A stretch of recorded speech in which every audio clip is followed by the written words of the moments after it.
प्यारी सरसमत को मेरा नमन।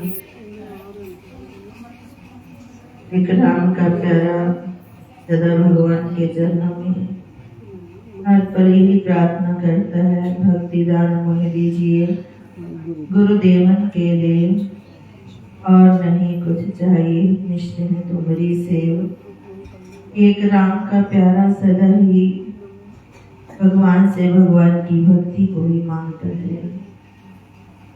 काकभूषुंडी जी थे तो राम भगवान जी ने उन्हें कहा कि आप वर मांगो, मान मांग लो, सम्मान मांग लो, बहुत सारे सुखों के लिए कहा।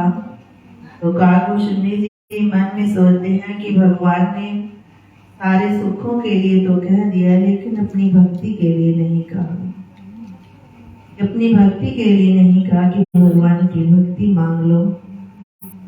तो काकभूषुंडी जी ने राम भगवान जी के श्री चरणों में प्रार्थना की, अगर आप मेरे पर प्रसन्न हैं तो अपनी भक्ति ही दे दो।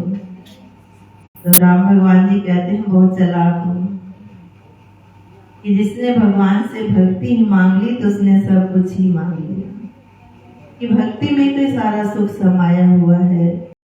तो महापुरुष फरमाते हैं, जीव संसार में चला जाता है तो भगवान के प्यारे तो भगवान से भक्ति मांगते हैं, और जो भगवान के प्यारे नहीं होते, प्यारे तो सभी होते हैं लेकिन मन की दौड़ होती है। मन की दौड़ तो किसी की भगवान के चरणों तक होती है और किसी की दौड़ माया की तरफ होती है, अपनी अपनी दौड़ है। ऐसे ही किसी परिवार में भक्त की तबीयत खराब हो जाती है तो माता उसे भेजती है, जा पिताजी के सिर दर्द है, जा गोली ले आ। मार्केट भेजती हैं कि जा गोली ले आओ एक। तो बच्चा गोली लेने के लिए जाता है तो आगे कुछ खेल कूद का चल रहा था कार्यक्रम, खेल कूद हो रहा था, तो बच्चा उस खेल कूद को देखने लग गया और उसे याद ही भूल गया कि मैं लेने के लिए क्या आया था। उधर तो पिताजी तड़प रहे हैं दर्द से, लेने आया था गोली और खेल कूद में मस्त हो गया। देखता रहा, सुबह से शाम हो गई, एक खेल कूद देखा, दूसरा देखा, तीसरा देखा। तो उसका बड़ा भाई, माता ने बड़े भाई को भेजा उसके, जा पता कर, वो तो गोली लेने के लिए गया हुआ था। तो जब वो जाते हैं तो वो तो खेल में मस्त है, याद ही नहीं कि मैं गोली लेने के लिए आया था।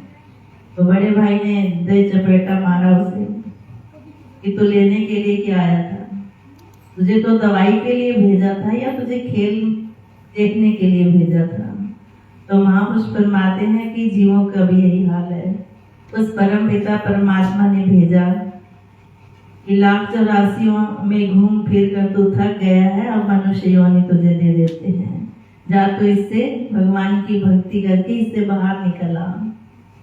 ये बड़ा दुखी है, बड़ा परेशान हो रहा है, तो 84 योनियों का चक्कर काटता काटता तो उसे मनुष्य जीवन दे दिया। जा इस योनि को तू पाकर इस संसार सागर से पार उतर जा।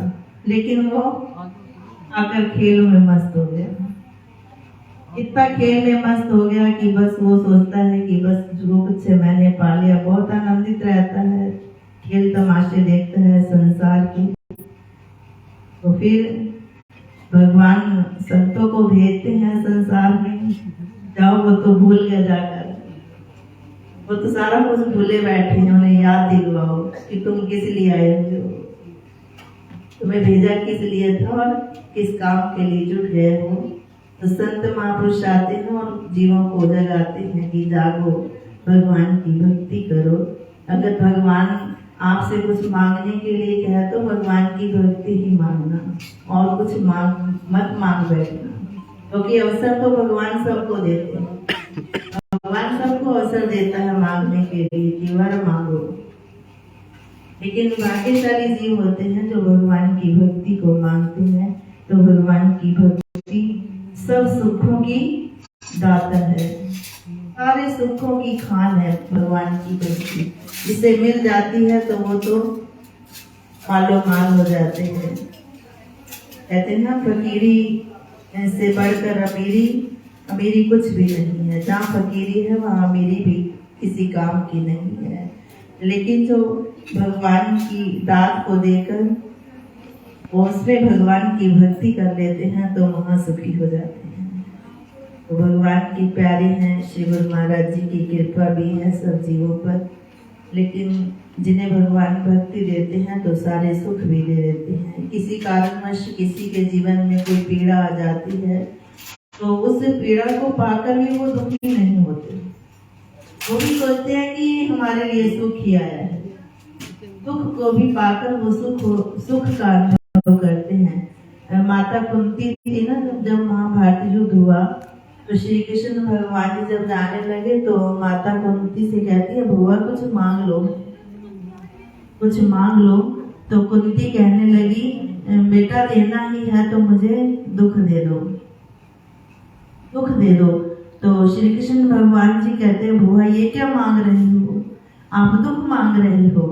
तो कुंती माता कहने लगी, हाँ दे रही हो, मुझे दुख ही अच्छे है, कम से कम आप तो मेरी आंखों के सामने रहे। एक राम का प्यारा भक्ति के सिवा और कुछ भी नहीं मांगता। जहाँ देखता है कि मेरे भगवान मेरे साथ है, मेरे ईश्वर मेरे साथ है, मेरे गुरु महाराज जी मेरे साथ है, तो उन्हें चिंता नहीं होती। बड़े दुखों में भी वो सुख की खोज करते हैं और सद्गुणों को प्राप्त करते हैं, क्योंकि दुख आने से ही सहन शक्ति बढ़ती है। दुख नहीं आते तो सहन शक्ति भी नहीं बढ़ती। तो राम का प्यारा हर हाल में प्रभु के मौज में प्रसन्न रहता है। तो श्री गुरु महाराज जी की बड़ी कृपा है जो हम सब जीवों पर बरस रही है, निरंतर बरस रही है। और हम भाग्यशाली जीव हैं कि उस धन को प्राप्त कर रहे हैं, क्योंकि श्री गुरु महाराज जी संयोग बना देते हैं अपनी कृपा को देने के लिए। तो एक संयोग ही है, श्री गुरु महाराज जी घरों में विराजमान हो रहे हैं। घर घर में श्री गुरु महाराज जी विराजमान है, लेकिन एक क्रिया बना दी, एक संयोग बना दिया कि बहुत सारे इकट्ठे हो जाते हैं, श्री गुरु महाराज जी के गुणों को गाते हैं, उनकी महिमा का गुरु चर्चा होती है, तो वो ध्यान प्रभु चरणों में लग जाता है।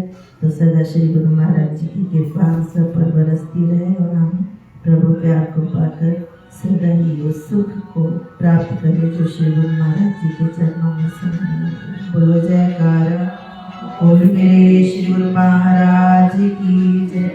बोलो